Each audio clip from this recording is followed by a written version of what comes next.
Les frais accessoires. On dit que la nouvelle réforme a apporté beaucoup de changements tant dans l'analyse et la compréhension que dans le traitement des opérations comptables. C'est ainsi que le sort réservé au traitement des frais accessoires d'achat sur les factures a été aussi changé. Les frais accessoires sont les coûts directs liés à l'acquisition d'un bien ou à sa mise en place, à l'achat d'une marchandise, d'une matière ou fourniture. C'est-à-dire que quand vous achetez quelque chose, soit une immobilisation, soit un achat d'exploitation, c'est-à-dire quelque chose qui est lié en tout cas aux charges. Et que pour acheter l'élément, supposons que c'est ce portable que je vais acheter. Mais pour l'acheter, j'ai dû peut-être prendre Z pour aller au grand marché. Z là déjà, c'est quoi? C'est frais accessoires. Peut-être arrivé au grand marché, j'ai acheté beaucoup de choses et puis quelqu'un me dit, ah, grand frère, je vais t'aider à transporter, à banter, bien quelque chose comme ça. Et en partant, je lui file un petit 50 francs ou 100 francs. Bon, actuellement, je suis pas sûr qu'on peut encore prendre 50 francs. Donc, en tout cas, je lui file quelque chose. Ce que je lui file là, automatiquement devient quoi? Frais accessoires. Donc, moi, arrivé à la maison, si je devais le comptabiliser, ce que je viens de dire, c'est que le prix auquel je devais normalement comptabiliser ceci, c'est le coût d'achat. C'est-à-dire le prix d'achat plus toutes ces dépenses-là que je viens d'effectuer. C'est à ce prix-là que ça sera enregistré à l'actif de moi, mon bilan. Donc, on nous dit que les frais accessoires sont les coûts directs liés à l'acquisition d'un bien ou à sa mise en place, à l'achat d'une marchandise, d'une matière ou des fournitures. Nous allons l'étudier de deux manières, c'est-à-dire le cas des acquisitions de biens durables, donc les immobilisations, et le cas des acquisitions de biens consommables, donc les charges. Donc ici, on dit les frais accessoires d'acquisition d'immobilisation. On précise ici taxes non récupérables, douane, frais d'installation et de mise en état d'utilisation, les frais de montage, droits de mutation, toutes les commissions, frais d'acte et tout honoraire doivent être incorporés dans le coût d'acquisition. Alors donc ici, naturellement, vous verrez que je suis en train de parler de quoi? En parlant de frais accessoires d'acquisition d'immobilisation, j'ai parlé de taxes non récupérables. On va me dire, mais comment on va dire taxes non récupérables? Il s'agit effectivement de la TVA, par exemple. Dans la législation fiscale de certains pays, notamment le Togo, lorsque vous achetez, comme on dit, un bien, notamment un véhicule de tourisme, ce genre de véhicule, la TVA là n'est pas déductible. La TVA sur l'achat des véhicules de tourisme selon la fiscalité togolaise n'est pas déductible. Donc automatiquement, si vous achetez qu'il y a la TVA dessus, en réalité, vous n'allez pas le déduire. Il faut l'incorporer directement dans le compte de. Je ne sais pas si on se comprend. Si tu ne vas pas le scinder, le mettre dans 4451, compte de TVA, non. Vu que ce n'est pas déductible. Parce que ce qu'on met dans 4451 est déductible. Donc, tu ne le mets pas dans le 44, mais tu le mets plutôt directement dans la charge concernée ou dans le compte d'immobilisation concerné. Et vu qu'on est en train de parler de véhicules, donc c'est une immobilisation. Donc, je le mets directement comme frais accessoire. Donc, c'est un peu ce que je peux dire à propos de taxes non récupérables. Douane, bon, tous les frais de douane. Si tu vas au port pour acheter un véhicule, en réalité, vous savez, si tu fais sortir un véhicule et le montant global que tu as utilisé, c'est 8 millions ou 10 millions. En réalité, le véhicule même, c'est pas 10 millions. Hein. Le véhicule, peut-être, tu l'as acheté à 4 millions. Ou bien, peut-être, le véhicule, c'est à 5 millions ou 6 millions. Et le reste, c'est la douane. C'est-à-dire, pour faire sortir quoi? Au niveau du port. Donc, c'est un peu ça. Douane, frais d'installation et de mise en état. Si on prend l'exemple de Haoudou, vous savez que les Haoudou que nous achetons et autres, là, en réalité, ça ne vient pas comme ça, comme moto, comme ceci, non. On amène ici en pièces détachées. Et vous allez voir qu'ils ont toujours les mécaniciens là-bas. Et ils portent leur habit Haoudou. Et c'est eux qui font quoi? Quand tu veux acheter maintenant, on va l'assembler. C'est maintenant, ils vont faire quoi? Ils vont installer, donc les frais, on dit ici, frais de montage, ils vont monter, au fait, la moto. Avec toutes les machines qu'ils ont là-bas, ils peuvent le faire, donc c'est ça. Donc les frais de montage. Droits de mutation. Les droits de mutation, c'est lorsque, par exemple, tu as acheté un bien, un véhicule, et dès que tu l'achètes, ça c'est le prix d'achat. Maintenant, le véhicule en ce moment était peut-être au nom de l'autre propriétaire. Donc, vu qu'il y a transfert de propriété, il faut que maintenant tu fasses quoi? Tu l'enregistres en ton nom et c'est pas gratuit. Donc, c'est les droits d'enregistrement. Quoi d'autre? Droits de mutation, toutes les commissions. Bon, peut-être arrivé au port, quelqu'un a dit non, je vais t'amener ici, etc. Tu lui as filé une commission, ou bien les commissions des transitaires, par exemple. Donc, les frais d'acte et tout honoraire. Donc, tout ça là, hein, c'est ça qui forme ce qu'on appelle les frais à ce soir. Maintenant, qu'est-ce qu'on nous dit ici? On nous dit que tous ces frais-là doivent être incorporés dans le coût d'acquisition. Donc, pour ce bien que je viens d'acheter, je ne vais pas prendre les 4 millions du véhicule, non, je vais prendre 4 millions plus tous les charges là. C'est ça qui me faut 10 millions. Et ces 10 millions-là représentent ce qu'on appelle le coût d'achat ou le coût d'acquisition. Ils doivent être enregistrés dans les comptes de la classe 2. Quelle 2? 24, 51 par exemple si c'est matériel de transport, 24, 44 si c'est matériel immobilier de bureau, 21 si c'est terrain, non, 22 plutôt si c'est terrain, 23 si c'est bâtiment, ainsi de suite, ainsi de suite. Et donc ici, en conséquence, on dit le compte 2022, frais d'acquisition d'immobilisation est supprimé. Dans le nouveau système, le compte 2022 n'existe plus. En réalité, si vous avez bien suivi même le cours de la séance passée, vous allez voir que c'est normal que ça n'existe plus. 2022 commence par quoi? 20. Est-ce que la classe 20 existe toujours? Non. On avait dit les charges immobilisées ont été supprimées. Les charges immobilisées ont été supprimées. Ça là aussi, c'est une charge. En réalité, tout ce que tu as payé là, ce sont des charges, mais on l'immobilisait en mettant ça dans le 2022. Frais d'acquisition d'immobilisation, on dit non. Tu ne le fais plus comme ça parce que le 2022 n'existe plus. Tu le mets directement dans le compte même de l'immobilisation et désormais à son coût d'achat. Sinon, si c'était avant, on va mettre le prix d'achat même dans le compte du bien et ces frais accessoires-là iront dans le 2022. Coût d'acquisition est égal à quoi? Net financier plus frais accessoires d'achat. Ici, c'est la formule comptable, ça. Hein? Vous voyez que je n'ai pas parlé de prix d'achat. J'ai dit net financier. Quand on dit net financier, c'est que il y a d'abord le prix d'achat, ou le brut si vous voulez. Ensuite, il y a les réductions commerciales qui vont venir, notamment les rabais, remises, ristournes. Et après, viendront quoi? Et viendra quoi? Les escomptes, qui est une réduction à caractère à caractère financier. À caractère. Voilà, à caractère financier. Maintenant, quand on fait cette réduction financière-là, nous aurons donc maintenant quoi? Nous aurons le net financier. Dès que vous avez ce net financier, on dit, hein, vous ajoutez les frais accessoires. Le transport, par exemple, c'est un frais accessoire. Ce sont des frais accessoires. Tout cela, vous le mettez tout simplement dans ceci pour obtenir ce qu'on appelle le coût d'acquisition. Cas des biens consommables, c'est-à-dire cas des achats de biens consommables, c'est-à-dire les charges. Achat de marchandises et consommation. On dit, il concerne les achats du circuit. Vous voyez déjà, actifs circulants. Les achats du circuit, actifs circulants. Alors que le premier, c'est l'actif immobilisé. Donc ici, on dit, les achats sont inscrits au compte 60. Ça, nous le savons déjà. Pour le montant net de taxes récupérables, auquel s'ajoutent les frais accessoires d'achat.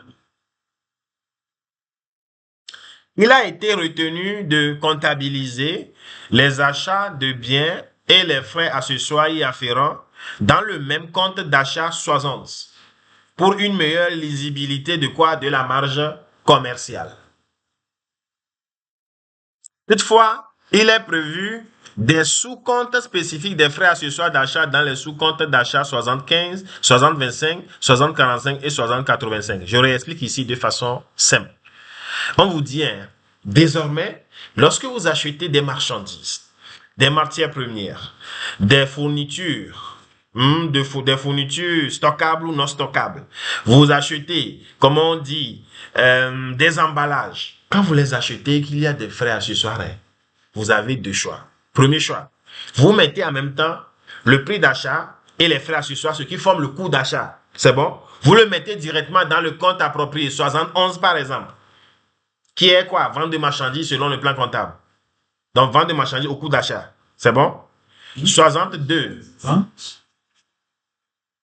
60. J'ai dit quoi? 60. Oui, c'est pour voir si vous suivez. Heureusement que vous suivez. J'ai retenu votre attention.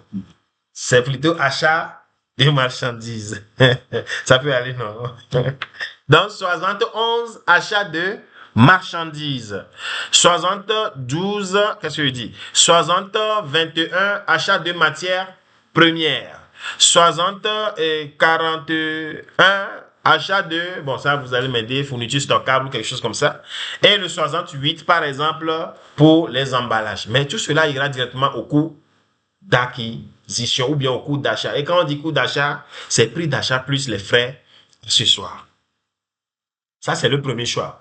Le deuxième choix, c'est que le comptable décide de faire quoi? De les scinder. Donc là, il va mettre le prix d'achat du matériel, non, du bien acheté, et il le met directement dans le compte 61 si c'est une marchandise, 62 si c'est une matière première, 64 si c'est les matières, comme on dit, fourniture, lisez-le moi. Fourniture stockable, non? 63, c'est Non. 4 plutôt, c'est achat stocké de matière et Et fourniture, voilà. Donc, parce que je sais qu'il y a fourniture dedans. Donc, achat stocké de matière et fourniture stockable, c'est ça? Consommable. Donc, tout cela, ça ira au prix d'achat. Maintenant, les frais accessoires que vous n'avez pas encore comptabilisés iront dans le compte 75 s'il s'agit de matière. Et comme on dit, s'il s'agit de marchandises, en réalité, regardez bien la structure du compte. C'est qu'on a ajouté juste 5 en quatrième position du compte. On sait que achat de marchandises, c'est 61. Tu ajoutes 5 pour dire que c'est frais accessoires sur achat de marchandises. 62, nous tous nous savons que c'est matière première. Tu ajoutes 5 pour dire que c'est frais accessoires sur achat de matière première. 64, nous savons que c'est achat stocké de matières et fournitures consommables. Donc, quand tu ajoutes 5 ici, ça veut dire quoi? Frais accessoires sur achat stocké de matières, fournitures consommables. 68, achat d'emballage. Quand tu ajoutes 5, ça veut dire quoi? Frais accessoires sur achat d'emballage. Maintenant, je vous pose la question. Vous optez pour quelle option? Juste après, madame va poser sa question. Répondez d'abord à ça. Vous optez pour quelle option? La première, où on met au coût d'achat, ou la deuxième, où on met au prix d'achat, et ensuite les frais accessoires dans le 75, etc. Le deuxième. Le deuxième. Qui d'autre? Le premier, madame. Ou neutre pour le moment? La question. Ok. Je crois que peut-être la réponse peut-être Va vous aider à... Moi, j'opte pour le deuxième. Désolé, mesdames. J'opte pour le deuxième. Pourquoi? Parce que, bon, c'est vrai que le premier, on m'a dit que ça ira vite. Je suppose que c'est à cause de ça. Mais en réalité, en entreprise, c'est très important d'avoir des données analytiques. C'est-à-dire que les informations détaillées. Si le boss te dit, par exemple, donne-moi combien on a dépensé en transport, tu ne pourras pas directement le donner parce que tu as déjà tout englobé dans le prix d'achat, dans un seul compte. Mais avec lui, son cas, le deuxième cas qu'il a choisi, c'est que tu as la possibilité de savoir combien tu as dépensé en termes de frais de transport, frais de douane, etc. Pourquoi? Parce que, regardez, ce compte-là sera subdivisé en réalité. On a 75,1, droit de douane. 75,2, ça c'est une subdivision dans le plan comptable de la société, côté logiciel. Donc certains mettent même 75,001, ça c'est pas un problème, ça dépend de la codification. Certains peuvent le mettre directement ici, certains peuvent le mettre vers la fin. S'il veut prendre une codification à 8 caractères par exemple, ça fait 75, c'est ce que moi je fais d'habitude, 301. 75, 302. Que de même 75, 1, 3, 0. Je ne sais pas si vous voyez un peu. Donc, avec la deuxième option, vous remarquerez donc qu'il y a quoi? Qu'il y a plus d'explications par rapport aux lecteurs. Quand les lecteurs vont venir, quand ils prennent en même temps, ils savent que, le montant des droits de John, c'est 50 000, c'est un exemple. Le montant de frais et transport sur achat, c'est 100 000. Le montant de, comment on dit, assurance, transport sur achat, c'est 200 000. Commission, coûtage, ainsi de suite, ainsi de suite. Mais si vous prenez la première option, vous allez voir que tous ces montants-là iront directement dans un 71. Même dans la balance, tu n'auras que 71, mais tu ne pourras pas donner le détail. Et ça va te donner du boulot si tu veux toujours le gérer. Là, tu vas le faire de façon extra. C'est-à-dire, peut-être dans un fichier Excel. Mais tu n'as pas le temps. Si c'est que tu avais créé le compte là, les comptes là ainsi, tu verras qu'il n'y aura pas ce genre de soucis. De toutes les manières, on vous donne le choix de choisir. Je ne dis pas que quelqu'un qui a pris le premier a tort, non. Sauf que est-ce que ça va l'avantager, c'est tout. Le Sysquada vous a donné le choix. Oui, madame, j'ai répondu à la question. Ah, ok. Je vous en prie. Donc voilà à peu près comment on peut subdiviser. On dit pour illustration, les sous-comptes spécifiques des frais accessoires d'achat du compte 61, achat de marchandises, 75 frais accessoires, se subdivisent ainsi. Donc on peut avoir 75,1. Parce que 75 même c'est frais sur achat. Mais dans la réalité, sur le terrain, on ne met pas forcément les mêmes intitulés qu'on a dans le plan comptable. On les personnalise. C'est pourquoi il y a ce qu'on appelle le plan comptable, ce que vous avez actuellement, le papier, ce que vous avez là. Et il y a ce qu'on appelle le PCE, le plan comptable de l'entité. Et en entreprise, c'est le plan comptable de l'entité qu'on utilise. En se basant quand même sur le PCGO. Ça fait deux choses. PCGO, c'est ce que vous avez dans votre main. Mais quand toi, tu es dans une entreprise, tu crées ce qu'on appelle le PCE, plan comptable de l'entité. Et le PCE de l'entreprise A ne sera jamais la même chose que le PCE de l'entreprise B. Même s'ils sont dans le même secteur. Parce qu'au moment où moi j'ai mis 1 ici, droit de douane, lui pouvait mettre 1 et puis mettre frais de transit. Je ne sais pas si on se comprend. C'est pas que je vous dis que 1 là c'est droit de douane, non. Ça, au moment où tu es en train de créer, si c'est droit de douane qui t'est venu en tête, premièrement, tu le mets. Désormais, ça devient ton 1. Mais l'autre comptable dans sa structure va peut-être mettre 1, il va mettre frais de transit. 2 peut être, ne pas être frais comme on l'a fait ici, mais ça peut être commission. Vous voyez un peu, non? Donc, c'est ça. Maintenant, le reste, vous pouvez créer un 8 là pour dire que c'est autre. C'est possible aussi. Maintenant, on dit ce qui explique la suppression de quoi? Ce qui explique la suppression des comptes ci-dessous du PCGO afin de garantir une meilleure lisibilité de la marge commerciale.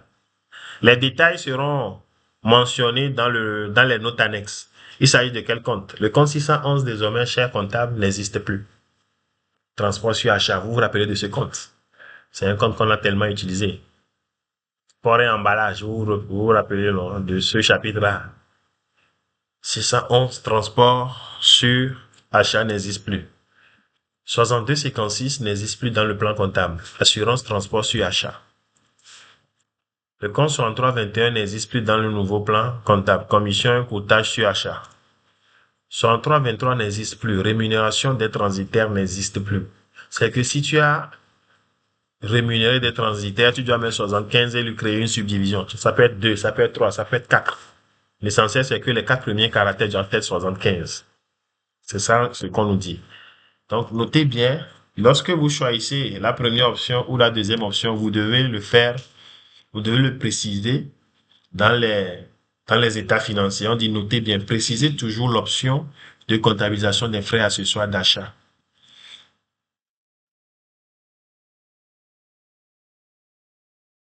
Alors maintenant, je vais refaire tout simplement un petit résumé de ceci. On nous dit, construction, au niveau des constructions et terrains, les frais accessoires sont enregistrés dans le compte 2022, frais d'acquisition, d'immobilisation. Mais attention, j'ai dit avant la révision, ce qui se faisait ça. Lorsqu'il y a les constructions et que vous avez des frais accessoires, d'habitude, on le mettait dans les frais d'acquisition, d'immobilisation, le compte 2022. Sur le terrain aussi, c'était le compte qu'on utilisait. Titres de placement et autres titres immobilisés. Eux, leurs frais accessoires étaient mis directement dans quoi? Dans le compte 6311, frais sur titre. Ensuite, achats stockables. Pour les achats stockables, des choses qu'on peut stocker là. Les frais on les enregistre dans leur compte par nature. Maintenant, ça dépend du type de frais d'acquisition. C'est pourquoi ici, j'ai donné l'exemple de quoi? Du transport. Frais de transport enregistrés, par exemple, dans le 61 ou tout simplement dans le 611. Je sais pas si on se comprend. C'est ce qu'on faisait. Maintenant, qu'est-ce qui se fait? Le premier, où on enregistrait les constructions et les terrains dans le 2022, on nous dit, ils sont désormais comptabilisés dans le compte d'immobilisation concernés pour obtenir le coût réel d'acquisition. D'où la suppression du compte 2022. Ça n'existe plus, le compte 2022.